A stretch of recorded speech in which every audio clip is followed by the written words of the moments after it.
Assalamualaikum warahmatullahi wabarakatuh. Selamat pagi, salam sejahtera. Pagi ini saya akan memberikan kuliah tentang anafilaksis, suatu kondisi medical emergency, dan nanti kita akan juga membahas bagaimana menegakkan diagnosis serta tata laksananya. Saya adalah Dr. Gatot Sugiarto, spesialis penyakit dalam, konsultan alergi imunologi. Saya adalah dari Divisi Alergi dan Klinikal Imunologi, Departemen Ilmu Penyakit Dalam, Fakultas Kedokteran Universitas Airlangga. Pada kuliah kita pagi ini, beberapa topik yang akan kita bahas adalah definisi apa sih sebenarnya anafilaksis itu, kemudian bagaimana klasifikasi anafilaksis yang sudah direvisi, apa saja yang memicu anafilaksis dan bagaimana mekanismenya, kemudian beberapa jenis rute masuknya alergen. Berikutnya akan kita bahas patogenesis anafilaksis, kemudian mediator apa saja yang dilepaskan dan apa konsekuensinya, bagaimana manifestasi klinisnya, kemudian dilanjutkan dengan diagnosis dan tata laksana, dan akhirnya diakhiri dengan upaya-upaya pencegahan. Baik, kita mulai. Apa itu anafilaksis? Anafilaksis adalah reaksi hipersensitivitas tipe cepat yang terjadi dengan hebat dan seringkali mengancam jiwa, yang onsetnya begitu cepat dengan gejala-gejala yang melibatkan gangguan pada saluran pernapasan, kemudian juga gangguan pada sirkulasi yang pada umumnya diikuti atau dibarengi dengan manifestasi yang ada pada kulit atau mukosa, ya. Nah, ini bisa terjadi melalui mekanisme imunologis, yaitu melibatkan imunoglobulin E atau tidak melibatkan imunoglobulin E, tetapi juga bisa terjadi secara non-imunologis. Nanti akan kita lihat bagaimana contoh masing-masing. Jadi suatu reaksi anafilaksis yang biasanya dimediasi oleh imunoglobulin E, seperti contohnya misalnya adalah anafilaksis yang dipicu oleh alergen kacang tanah misalnya, bisa disebut sebagai IgA mediated allergic anaphylaxis, ya, karena memang melibatkan mekanisme imunologis dan dimediasi oleh imunoglobulin E. Nah, sedangkan anafilaksis dari sebab-sebab apapun yang non-imunologis, karena itu harus disebut sebagai non-allergic anafilaksis. Nah, apa itu anaphylactoid reaction? Dulu istilah ini digunakan untuk kondisi klinis yang sangat menyerupai anafilaksis, tetapi mekanismenya tidak melibatkan imunoglobulin E, bahkan kadang-kadang tidak melibatkan mekanisme imunologis. Ya, saat ini terminologi anaphylactoid reaction sudah ditinggalkan dan digantikan dengan istilah non-allergic hypersensitivity atau pseudoalergi. Ya, nah, yang seringkali menjadi pencetus pseudoalergi adalah beberapa jenis obat-obatan, misalnya aspirin, kemudian golongan NSAID lainnya, kemudian beberapa ingredient dalam makanan, seperti misalnya zat aditif, misalnya salisilat, benzoat, atau tartrazin. Kemudian juga bisa dipicu oleh misalnya kontras media, ya. Pseudoalergik ini merupakan reaksi yang bersifat dose dependent, artinya semakin besar dosis yang dipaparkan, tingkat keparahannya akan semakin meningkat pula. Ya, ini adalah klasifikasi yang sudah direvisi. Jadi anafilaksis itu bisa dibagi menjadi yang dimediasi oleh mekanisme imunologi, Ini bisa melibatkan imunoglobulin E, ya, dimediasi oleh imunoglobulin E. Contohnya adalah yang dipicu oleh makanan, dipicu oleh sengatan serangga, kemudian paparan terhadap latek atau beberapa jenis obat tertentu, atau melibatkan mekanisme yang non-IgE. Misalnya reaksi anafilaktik terhadap dextran, ya, kemudian produk-produk darah yang lainnya, kemudian kondroitin sulfat yang terlalu banyak mengandung sulfat, misalnya, ya, kemudian adanya kontaminan dalam heparin maupun beberapa jenis obat itu bisa merangsang respon imun yang non-IgA mediated, ya. Kemudian ada juga yang melalui mekanisme non-imunologis, ya. Misalnya anafilaksis yang dipicu oleh rangsangan fisik, misalnya exercise induced anafilaksis, cold temperature, heat, ya. Kemudian sunlight, radiasi ultraviolet, ini bisa memicu anafilaksis juga secara non-imunologis. Kemudian jenis obat-obat yang lain, misalnya radiokontras media, kemudian kelompok obat-obatan NSAID dan opioids. Selain keduanya juga dikenal anafilaksis yang tidak diketahui penyebabnya, dan itu disebut sebagai idiopatik anafilaksis, ya. Nah, kalau yang kita kenal sebagai anafilaksis adalah yang IgE mediated, maka yang lain-lainnya yang non IgE mediated, termasuk juga yang non imunologik, ini disebut sebagai pseudoalergi atau dulu dikenal sebagai anafilaktoid, ya. Nah, bagaimana insiden maupun prevalensinya? Kita tidak pernah tahu insiden atau prevalensi anafilaksis secara nyata, karena seringkali mungkin tidak dilaporkan, tidak semua kejadiannya dilaporkan, ya. Tetapi menurut yang dilaporkan dari seluruh dunia itu bervariasi antara 0,05 sampai 2%, ya. Di beberapa negara Asia, misalnya di Thailand, insiden anafilaksis itu dalam 10 tahun terakhir ini meningkat, ya, dari 2,6 per 100.000 penduduk menjadi 46 per 100.000 penduduk, ya. Sedangkan di Eropa insidennya bervariasi antara 1,5 hingga 32 per 1.000 penduduk per tahunnya. Oke. Nah, sekarang apa saja faktor-faktor yang mempengaruhi insidensi maupun tingkat keparahan anafilaksis? Di sini nampak beberapa faktor, antara lain usia, ya. Usia menunjukkan bahwa anafilaksis ini lebih sering dijumpai pada orang-orang usia dewasa dibandingkan pada anak-anak. Dan biasanya risiko fatalitasnya meningkat dengan bertambahnya usia. Bagaimana dengan jenis kelamin, ya? Pada anak-anak sampai usia 15 tahun, anafilaksis lebih sering terjadi pada anak laki-laki dibandingkan anak perempuan. Tetapi setelah usia di atas 15 tahun, maka anafilaksis lebih sering dijumpai pada perempuan, ya. Setelah menopause, ternyata insiden anafilaksis antara laki-laki dan perempuan adalah sama. Selain itu ada status sosioekonomis, dan ini dibuktikan dengan adanya data penggunaan epinefrin di unit rawat jalan, ya. Ternyata kelihatannya mereka yang mengalami anafilaksis lebih banyak yang berasal dari sosioekonomik status yang tinggi, gitu, ya. Nah, apa penjelasannya kita mungkin belum jelas, apa mungkin karena tingkat paparannya yang mungkin lebih meningkat, ya. Selain itu juga rute paparan antigen, ya.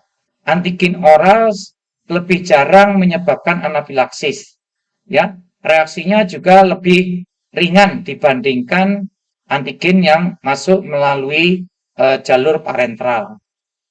Berikutnya adalah kelangsungan paparan antigen, ya. Kalau antigen itu dipaparkan secara kontinu, maka lebih jarang menimbulkan reaksi hipersensitivitas dibandingkan dengan antigen yang dipaparkan dengan interval-interval tertentu, ya. Kemudian riwayat atopi. Riwayat atopi. Secara umum, orang-orang yang memiliki riwayat atopi memiliki risiko yang lebih tinggi untuk mengalami anafilaksis, ya. Kemudian lokasi geografik juga demikian, karena ternyata insidensi anafilaksis lebih tinggi pada daerah-daerah yang mendapatkan paparan sinar matahari yang kurang, ya. Misalnya yang terjadi di belahan bumi sebelah utara. Kemudian ada juga faktor dari penyakit komorbid, antara lain asma, COPD, penyakit kardiovaskuler, mastositosis, ya, kelainan-kelainan mast cell yang tentu saja ini akan mempengaruhi tingkat keparahan maupun fatalitas dari reaksi anafilaksis. Nah, sekarang bagaimana pencetus dari anafilaksis? Ya, kita tahu beberapa bahan bisa mencetuskan anafilaksis, antara lain adalah alergen dalam makanan, obat-obatan, latek, kemudian sengatan serangga, kegiatan olahraga, maupun yang masih belum diketahui penyebabnya atau kita sebut sebagai idiopatik, ya. Risiko anafilaksis meningkat pada mereka-mereka yang memiliki riwayat atopi atau yang pernah mengalami reaksi anafilaksis sebelumnya. Ya, ini adalah beberapa bahan-bahan yang dilaporkan menyebabkan anafilaksis. Ada yang berasal dari makanan, misalnya kelompok kacang-kacangan, kemudian beberapa makanan laut seperti kerang-kerangan, kemudian putih telur, susu, kemudian ada beberapa jenis kacang-kacangan yang lain, ya. Ini melalui mekanisme yang IgA mediated. Kemudian racun yang berasal dari sengatan serangga, ya, ini adalah beberapa jenis serangga yang menjadi penyebabnya. Untungnya di Indonesia jarang ini terjadi, ya. Di luar negeri cukup sering dan ini dimediasi oleh imunoglobulin E. Berikutnya ada peptida atau protein, seperti misalnya streptokinase, insulin, vaksin untuk imunoterapi, latek, kemudian bahan-bahan yang memiliki efek masker relaksan. Ini bisa macam-macam mekanismenya, sebagian besar melalui IgA mediated, ada juga yang direct mast cell activation. Selain itu, dari golongan obat-obatan, paling banyak adalah antibiotik, seperti misalnya penisilin, golongan sulfa, fluoroquinolone, dan vancomycin juga bisa menyebabkan aktivasi dari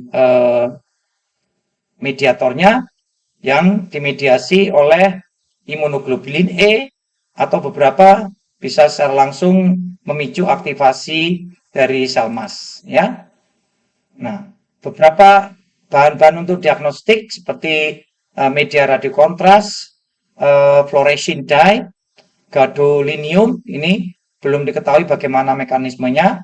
Kemudian ada beberapa prosedur related agents, misalnya membran dialyzer, plasma atau platelet infusion, dan IVIG. Ini sebagian diketahui memicu anafilaksis melalui aktivasi komplement, ya, atau kombinasi dari keduanya, aktivasi komplement maupun IgA maupun IgG mediated, ya. Beberapa bahan-bahan yang lain, ya, seperti monoklonal antibody, aspirin, non-selective NSAID, ACE inhibitor, dan sebagainya, itu bisa memicu anafilaksis melalui mekanisme yang berbeda-beda, ya. Ada yang memicu produksi leukotriene D4, ada yang mensupresi prostaglandin E, ada juga yang bersifat direct mast cell activation atau potensiasi bradikinin, ya. Ada juga mesti ini exercise induced anaphylaxis, exercise and food induced anaphylaxis, dan idiopathic anaphylaxis itu memang kita belum tahu bagaimana mekanismenya, ya. Nah, bagaimana rute alergennya? Ada yang masuk melalui injeksi, seperti misalnya sengatan serangga, ya, bahan-bahan yang memang dimasukkan secara injeksi, misalnya vaksin, obat-obatan tertentu, transfusi. Kemudian juga skin prick test dan imunoterapi itu juga ternyata bisa memicu reaksi anafilaksis. Kemudian juga ada beberapa bahan yang diingesti, yaitu melalui rongga mulut, bisa berupa obat-obatan maupun makanan. Ada juga yang melalui inhalasi, beberapa obat maupun partikel-partikel lateks yang terhirup, ya. Nah, ini adalah mekanismenya dari anafilaksis. Seperti yang tadi sudah disebutkan, ada yang melibatkan atau dimediasi oleh imunoglobulin E, ada yang melibatkan aktivasi dari sistem komplement, ada yang langsung memicu degranulasi sel mas, ada yang menyebabkan kelainan pada metabolisme asam arakidonat, atau yang mekanismenya masih belum diketahui. Ini adalah kartun yang menjelaskan bahwa IgE mediated anafilaksis itu selalu dimulai dengan fase sensitisasi. Jadi jumpa pertama dengan alergen itu akan selalu memicu sensitisasi. Alergen yang masuk akan ditangkap oleh sel penyaji antigen, kemudian dipecah-pecah menjadi peptida dan kemudian dipresentasikan kepada limfosit helper. Limfosit helper kemudian berinteraksi dengan limfosit B dan memicu diferensiasi limfosit B menjadi sel plasma yang menghasilkan antibodi spesifik, ya, spesifik terhadap alergen yang masuk tentunya. Nah, apabila pada orang ini terbentuk IgE, maka pelan-pelan IgE nanti akan berikatan dengan reseptor IgE spesifik pada sel mas, ya. Dan itulah yang terjadi, pelan tapi pasti semakin banyak reseptor IgE spesifik pada sel mas yang sudah berikatan dengan imunoglobulin E spesifik. Nah, kalau ini sudah terjadi, maka orang ini sudah berada dalam fase tersensitisasi. Nah, perjumpaan berikutnya pada orang yang sudah tersensitasi akan memprovokasi gejalanya. Jadi apabila ada alergen yang sama yang masuk, dia akan langsung berikatan dengan molekul imunoglobulin E yang sudah terikat pada reseptor di permukaan sel mas, dan ini akan memicu degranulasi sel mas, dan pada proses itu akan dikeluarkan berbagai macam mediator, antara lain histamin, leukotrien, platelet activating factor, prostaglandin, dan sebagainya, dan inilah yang akan memicu manifestasi klinis dari reaksi alergi tipe 1, ya. Ada urtikaria, ada eritema, kemudian ada bronkokonstriksi, ada angioedema, ada shock, ya. Nah, kalau ini terjadi secara bersama-sama, ya, maka itulah yang kita sebut sebagai anafilaksis, ya. Nah, anafilaksis juga bisa terjadi pada late phase reaction yang bisa terjadi 2-4 jam berikutnya. Nah, kita harus waspada terhadap yang late phase reaction ini. Nah, kita sekarang juga harus mengetahui reaksi pseudoalergi, ya. Ini seperti tadi yang sudah disebutkan dalam definisi, pada pseudoalergi ini tidak melibatkan imunoglobulin E, ya, tetapi melalui mekanisme yang lain, melalui aktivasi sistem komplement maupun direct activation of mast cell. Jadi ada zat-zat tertentu, misalnya muscle relaxant, mediator kontras, ini bisa berikatan secara langsung dengan sel mas, ya. Atau bahan-bahan yang lain seperti plasma, IVIG, membran dialisis ini mengaktifkan komplement, dan nanti komplementnya akan berikatan dengan reseptor spesifik pada sel mas, dan hasilnya sama, akan memicu degranulasi sel mas, mengeluarkan mediator, ya, seperti yang tadi kita sudah sebutkan, dan memicu manifestasi klinis yang persis sama dengan anafilaksis. Tapi seperti yang Anda lihat dalam kartun ini sama sekali tidak melibatkan imunoglobulin E. Jadi karena itu ini disebut sebagai pseudoalergi. Oke. Lalu kalau gitu apa bedanya antara anafilaksis dengan pseudoalergi? Kalau anafilaksis melibatkan IgE spesifik hanya terjadi pada penderita yang alergi, ya, dan ini baru terjadi setelah beberapa kali paparan, yaitu melalui program sensitisasi. Sedangkan pseudoalergi itu tidak melibatkan IgE spesifik, dapat terjadi pada orang-orang yang tidak punya riwayat alergi sebelumnya, dan dapat terjadi pada paparan yang pertama kalinya terhadap antigen tersebut, ya. Nah, sekarang ini gambar ini menunjukkan hampir sama seperti yang tadi pada animasinya. Jadi sama, alergennya nanti akan berikatan dengan antibodi, ya, dan antibodi ini nanti akan memicu terbentuknya imunoglobulin E, ya. Jadi alergen dikenali oleh APC, dalam hal ini APC-nya adalah limfosit B. Limfosit B nanti akan berinteraksi dengan limfosit T helper TH2 di bawah pengaruh sitokin TH2, maka sel B akan berdiferensiasi menjadi sel plasma yang menghasilkan IgE. Nah, IgE yang terbentuk akan berikatan dengan sel mas seperti tadi. Sel masnya nanti kalau ada paparan berikutnya dengan antigen yang sama, sel masnya akan mengalami degranulasi, mengeluarkan mediator, ada vasoaktif amin, lipid mediators yang akan menimbulkan gejala yang muncul secara segera, immediate hypersensitivity dalam hitungan menit, ya, atau juga mengeluarkan beberapa jenis sitokin yang nanti akan memicu late phase reaction sekitar 2-4 jam setelah paparan alergennya, ya. Nah, ini adalah mediator-mediator yang dilepaskan oleh sel mas, antara lain adalah metabolit asam arachidonat.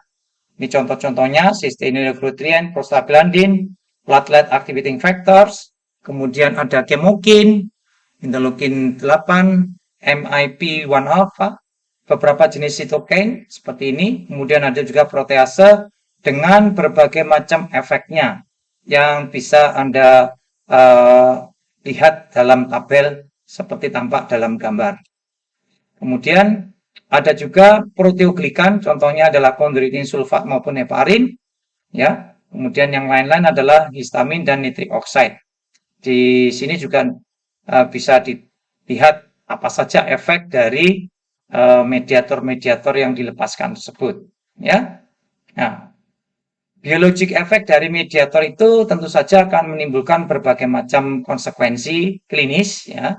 Misalnya ini histamin, ya, contohnya biogenic amin, kemudian lipid mediators, dia akan menyebabkan kebocoran vaskuler, ya, peningkatan premediasi vaskuler, kemudian juga menyebabkan bronkokonstriksi, dia juga bisa menyebabkan hipermotilitas saluran cerna, ya. Di sisi lain, beberapa jenis sitokin misalnya TNF, kemudian lipid mediator yang lain, ya, ini juga menimbulkan beberapa efek, misalnya memicu inflamasi, dan selain itu ada enzim-enzim misalnya tryptase akan menyebabkan kerusakan pada jaringan, ya. Nah, manifestasi klinisnya tentu saja bisa bervariasi dalam hal gejala apa saja yang muncul dan bagaimana perjalanannya, ya. Target organ yang seringkali terlibat itu sekitar 80-90% melibatkan kulit, kemudian 70% menyebabkan saluran pernapasan, dan berikutnya yang lain-lain adalah gejala pada saluran pencernaan, gejala kardiovaskular, dan bahkan gejala pada susunan saraf pusat, ya. Ini adalah presentasi dari tanda dan gejala yang bisa diamati pada pasien-pasien dengan anafilaksis, ya. Sebagian besar dalam bentuk urtikaria atau angioedema, kemudian ada sesak dan ada wheezing. Nah, kemudian disusul beberapa gejala-gejala yang lainnya, ya, seperti flushing, kemudian pruritus dengan atau tanpa ruam, bahkan ada juga walaupun jarang kejang-kejang, ya. Nah, ingat bahwa anafilaksis bisa mengalami serangan bifasik, ya. Ini gambarnya, ya. Pada gejala pertama, setelah dilakukan terapi, maka tingkat keparahan gejalanya turun dan bisa seolah-olah sudah teratasi. Tetapi dengan berjalannya waktu 1-8 jam berikutnya mungkin terjadi fase yang kedua, ya. Dan ini kalau kita membiarkan pasien pulang dari unit gawat darurat, maka itu bisa menimbulkan bahaya karena pada saat itu dia sudah jauh dari jangkauan terapi, jadi mungkin akan terjadi keterlambatan terapi dan itu bisa berakibat fatal. Karena itu, kalau Anda berhadapan dengan pasien anafilaksis, sebaiknya tetap dilakukan observasi untuk mengantisipasi adanya gejala bifasik ini ya. Kita juga mengenal istilahnya protracted anafilaksis. Jadi protracted anafilaksis adalah bentuk yang sangat parah dari anafilaksis yang bermanifestasi dalam bentuk gangguan pernapasan dan anafilaktik shock, dan biasanya ini bisa berlangsung mulai dari 5 jam sampai 32 jam, dan kadang-kadang itu bersifat resisten terhadap berbagai macam upaya pengobatan yang kita berikan. Ya, nah sekarang bagaimana kita menegakkan diagnosis untuk anafilaksis? Jadi ini ada beberapa kriteria yang dipakai untuk menegakkan anafilaksis. Yang pertama adalah satu, anafilaksis sangat mungkin terjadi kalau ada gejala mendadak ya dalam hitungan menit hingga beberapa jam yang melibatkan kulit, jaringan mukosa atau keduanya, misalnya terjadinya urtikaria atau bidurin yang luas, gatal-gatal, flushing, bengkak pada hidung, pada kelopak mata atau pada bibir, ya, disertai salah satu dari adanya gejala pernapasan yang mendadak, yaitu misalnya sesak napas, kemudian wheezing, batuk, stridor dan sebagainya, atau disertai dengan penurunan tekanan darah yang secara mendadak dengan tanda-tanda gangguan fungsi organ, misalnya adanya hipotonia, kemudian kolaps, inkontinensia dan sebagainya. Jadi ini adalah kriteria pertama dari anafilaksis ya. Atau ya, kriteria keduanya adalah 2 atau lebih dari gejala yang muncul secara mendadak setelah paparan terhadap alergen atau pencetus untuk pasien ini ya. Jadi sama gejalanya muncul dalam hitungan menit atau beberapa jam sesudah paparannya, yaitu ya 2 atau lebih, adanya gejala-gejala kulit atau mukosa yang muncul secara mendadak ya, seperti tadi urtikaria, biduren, itch, flush, bibir maupun kelopak mata yang bengkak dan seterusnya, atau disertai dengan gangguan pernapasan yang muncul secara mendadak, atau disertai dengan penurunan tekanan darah secara mendadak ya, atau disertai dengan gejala-gejala gastrointestinal yang muncul secara mendadak, misalnya nyeri perut yang disertai kram, mual, muntah dan sebagainya. Jadi kalau ada 2 atau lebih dari gejala ini, maka itu sudah memenuhi kriteria anafilaksis yang kedua ya. Atau ada kriteria yang ketiga, yaitu apabila diketahui terjadinya penurunan tekanan darah setelah paparan terhadap alergen yang diketahui merupakan pencetus anafilaksis atau alergi pada pasien tersebut ya. Ya, kalau pada anak-anak atau bayi, maka disebutkan blood pressure sistoliknya rendah atau menurun lebih dari 30% dari systolic blood pressure sebelumnya ya.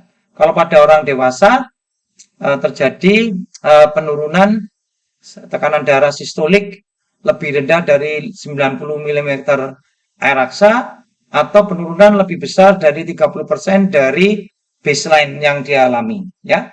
Jadi kalau ada semacam ini, maka ini juga sudah memenuhi kriteria anafilaksis ya. Nah, kita juga harus memikirkan beberapa diagnosis banding untuk anafilaksis, yaitu reaksi vasovagal, ya, infark miokard, hipoglikemia, emboli paru, hereditary angioedema, sindrom Munchausen, reaksi histerikal, dan sindroma karsinoid. Ya. Baik, nah bagaimana tata laksananya? Kita harus memberikan tata laksana secepat mungkin setelah kita menegakkan diagnosis atau mencurigai bahwa kasus itu adalah kasus anafilaksis, ya. Jadi ini akan menentukan prognosisnya, ya. Kalau kita bertindak dengan cepat, maka insya Allah nyawa pasiennya akan tertolong, ya. Jadi apa yang diperlukan? Yang pertama, sebaiknya pada tempat Anda bertugas itu sudah ada protokol untuk kondisi gawat darurat yang tertulis, ya. Ya, kalau ada ini jauh lebih bagus karena kita dengan mudah bisa membaca dan mengikuti protokol yang sudah baku itu, ya. Apabila Anda mendapatkan pasien yang didiagnosis sebagai anafilaksis, maka berikutnya sebisa mungkin hilangkan atau hentikan paparan bahan-bahan yang diduga sebagai pencetus anafilaksis itu. Jadi misalnya kalau dia barusan mendapatkan infus obat-obat tertentu, hentikan infusnya, lepaskan infusnya, diganti dengan cairan yang lain, ya. Atau kalau dia barusan mendapatkan pengobatan tertentu, hentikan obatnya dan seterusnya. Kemudian segera lakukan pengamatan dengan cermat, ya, bagaimana RW-nya, apakah bebas, kemudian apakah pasien bisa bernapas dengan spontan, apakah ada gangguan sirkulasi dan sebagainya, kemudian lihat apakah kondisi kulitnya dan sebagainya, apakah perlu tindakan-tindakan spesifik nanti untuk melakukan tata laksananya, ya. Berikutnya, langkah ketiga, keempat, dan kelima setelah ini harus dilakukan secara simultan, ya. Apa saja itu, ya, secara simultan. Yang pertama adalah berteriaklah minta tolong, ya. Karena anafilaksis itu adalah kondisi yang tidak mungkin diatasi oleh satu orang. Jadi Anda sesegera mungkin minta tolong. Kalau ada mekanisme aktifkan code blue, silakan diaktifkan, ya, sehingga Anda tidak sendirian menolong pasiennya dan nanti akan dibantu oleh tenaga kesehatan yang lain. Yang keempat, segera suntikan epinefrin atau adrenalin secara intramuskuler di mid anterolateral aspek dari paha, ya. Dan dosisnya untuk orang dewasa itu antara 0,3 sampai 0, mg, ya. Dan dicatat kapan dimasukkan dan bisa diulang dalam hitungan 5 sampai 15 menit apabila diperlukan, ya. Kemudian lihat, ya, baringkan pasiennya pada punggungnya, kemudian awasi, ya. Kemudian pasang IV line kalau memungkinkan, ya. Kalau lihat pasiennya kemudian mengalami kesulitan sirkulasi, kita bisa memposisikan pasien dalam posisi shock seperti ini. Angkat ekstremitas inferiornya supaya venous return-nya meningkat dan mengisi rongga-rongga jantungnya, ya. Berikutnya langkah ke-6 dan ke-7 ini berikan oksigen sesuai indikasi, ya. Kemudian yang ke-7 adalah pasang IV line-nya, ya. Berikan cairan seperti misalnya NaCl, ya, dengan tetesan yang disesuaikan dengan responnya untuk menjaga supaya pasiennya tidak dalam kondisi hipotensi, ya. Kemudian berikutnya sesuai indikasi kita lihat apakah pasien membutuhkan resusitasi kardiopulmoner, ya, kalau memang diperlukan, ya. Kemudian setelah itu kita harus melakukan monitoring kepada pasien sesering mungkin dengan interval yang reguler untuk memastikan bahwa fungsi pernapasan kemudian fungsi jantungnya berjalan dengan seperti yang diharapkan, ya. Nah, sekarang apa lini kedua untuk terapi anafilaksis? Jadi lini pertama tadi adalah resusitasi seperti tadi setelah injeksi epinefrin. Lini keduanya adalah pemberian antihistamin, ya. Antihistamin biasanya yang digunakan adalah klorpeniramin atau dipenidramin yang diberikan secara injection intravenous, ya. Kemudian beta 2 agonis, ya, misalnya salbutamol bisa diberikan secara nebulizer, ya. Kemudian kortikosteroid ini bukan untuk reaksi akut tapi untuk reaksi fase lambatnya, ya. Misalnya kita bisa menggunakan hidrokortison atau metilprednisolon secara intravenus, atau kalau nanti orangnya sudah sadar bisa diberikan prednisolon atau prednison per oral. Kemudian kita juga bisa memberikan antihistamina 2, misalnya ranitidin, tapi sekarang ranitidin sudah tidak tersedia di pasaran. Ya, bisa kita menggunakan mungkin famotidin atau yang lainnya, ya. Kemudian untuk anafilaksis yang refrakter, kita bisa melakukan intubasi atau ventilasi mekanik, bisa kita berikan vasopresor, terutama pada kasus-kasus yang tidak baik, ya, tidak menjadi baik setelah shock itu, ya. Maka kita menggunakan dopamin, ya, dalam dextrose. Kemudian untuk mereka yang sebelumnya mendapatkan obat-obatan beta blocker dan tidak responsif dengan pemberian epinefrin, maka kita juga bisa menggunakan glukagon. Kita juga bisa menggunakan sulfasatropin untuk pasien-pasien yang persisten bradikardia dan sebelumnya mendapatkan pengobatan beta blocker. Kemudian juga dapat digunakan ipratropium bromid apabila didapatkan adanya bronkospasm yang resisten terhadap pemberian epinefrin, ya. Nah, setelah itu kita akan melakukan observasi.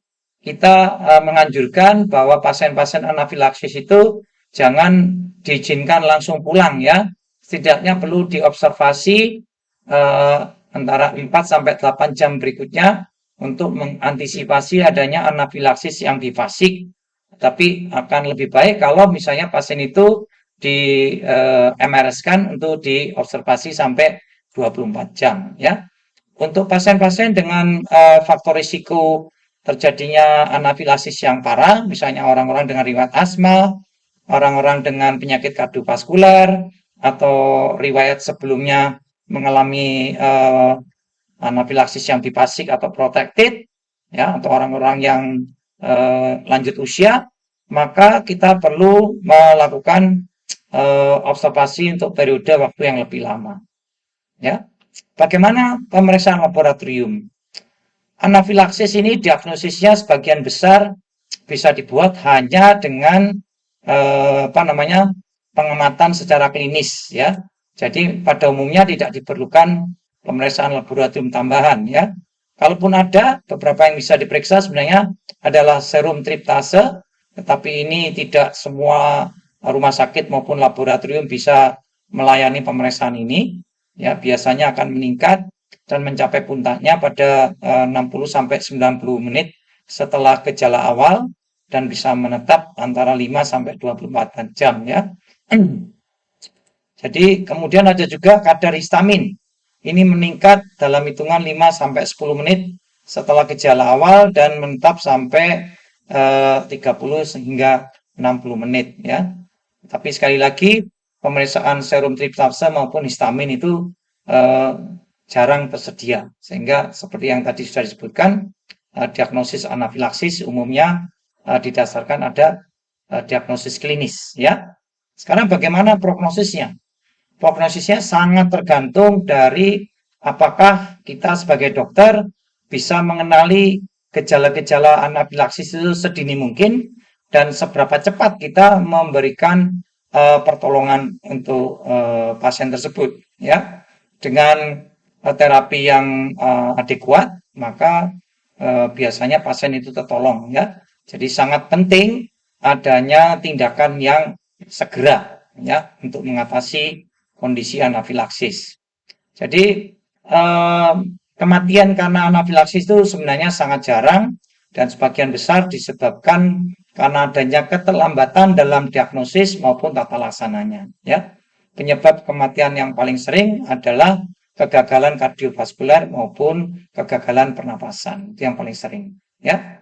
Nah, bagaimana kita bisa mencegah supaya serangan anafilaksis ini tidak terjadi lagi di masa depan? Yang pertama adalah kita perlu melakukan discharge management, ya.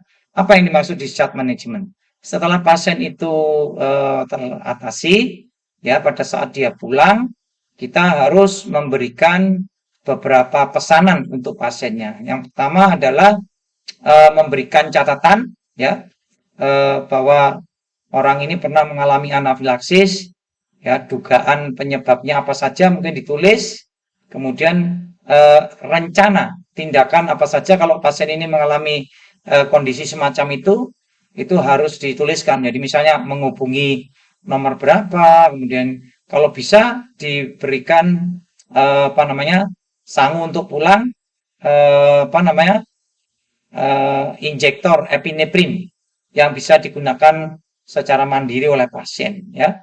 Kemudian kita juga bisa menggunakan gelang atau kalung pada pasiennya untuk mengidentifikasi bahan-bahan apa saja yang diduga menjadi pencetusnya dan memberikan petunjuk pada orang-orang di sekitar apabila menemukan pasien ini dalam kondisi anafilaksis apa saja yang harus dilakukan, ya.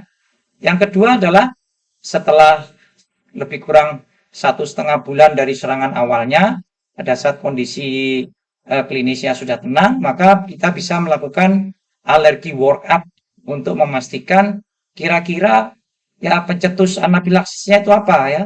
Bisa dengan pemeriksaan laboratorium, dengan pemeriksaan imunoglobulin E spesifik, atau dengan melakukan skin prick test, ya. Kemudian yang berikutnya adalah kalau kita sudah tahu apa saja yang menjadi pencetusnya atau penyebabnya, maka di masa depan kita bisa melakukan upaya untuk menghindari paparan alergen tersebut pasien, dan kalau memang memungkinkan kita juga bisa melakukan program desensitisasi atau imunoterapi, ya. Nah, berikutnya ini adalah gambar dari apa namanya EpiPen, ya, pada zaman dulu EpiPen untuk dewasa maupun EpiPen junior. Sekarang yang beredar adalah yang seperti ini, bentuknya saja berbeda tapi tetap sama, ada pelindungnya. Kalau mau diinjeksikan maka pelindungnya dilepas dulu, kemudian langsung disuntikan ke bagian medial dari paha lateral, ya, bagian pertengahan dari paha lateral, langsung tidak perlu dilepas pakaiannya, langsung disuntikan, ya. Karena kalau kita lepas pakaiannya dan sebagainya malah menghabiskan waktu dan akhirnya menyebabkan keterlambatan. Jadi langsung aja pengamannya dilepaskan kemudian langsung disuntikan, ya. Nah, upaya-upaya untuk pencegahan juga perlu dikerjakan sehingga kita sebagai dokter perlu harus menanyakan lebih dahulu riwayat adanya atopi pada pasien yang akan kita berikan obat, ya. Kemudian ada enggak riwayat alergi pada obat-obatan sebelumnya, riwayat alergi terhadap bahan-bahan yang lain. Kemudian kalau ada misalnya riwayat alergi obat apa saja, tipe reaksinya seperti apa, seberapa sering dia menggunakan obat tersebut, itu perlu kita kaji, ya.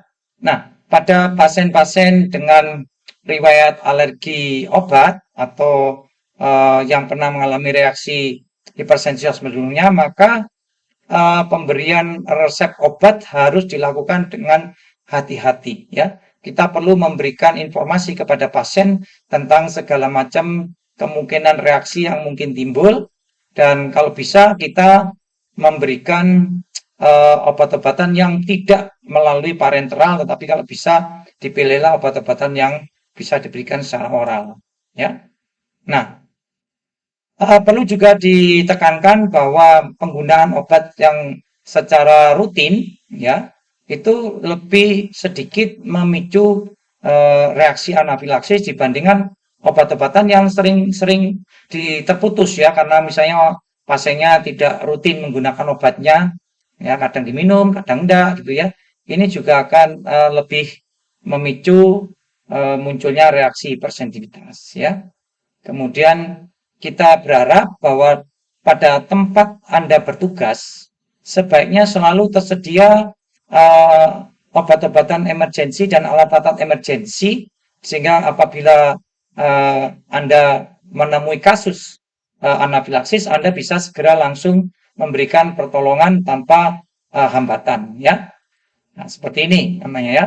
Ada obat-obatan emergency yang nampak dengan mudah bisa dijangkau, ada tulisannya, kemudian seringkali bisa dicek, ya, apakah lengkap apa enggak, apakah kadaluarsa. Kalau kadaluarsa segera diganti dengan yang tidak kadaluarsa, sedemikian rupa, ya, sehingga kalau suatu waktu kita membutuhkan itu sudah mudah untuk dijangkau, ya.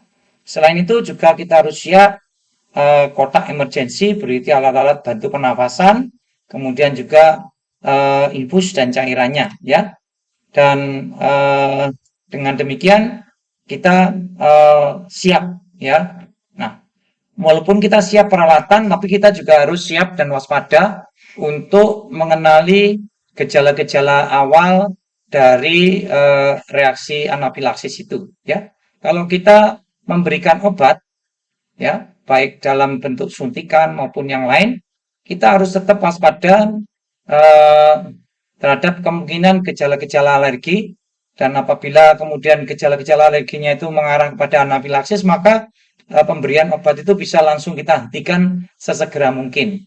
Kemudian lakukan monitoring pasien secara ketat, ya, 20-30 menit setelah pemberian obat-obatan secara parenteral untuk memastikan bahwa dalam periode itu tidak terjadi reaksi anafilaksis, ya.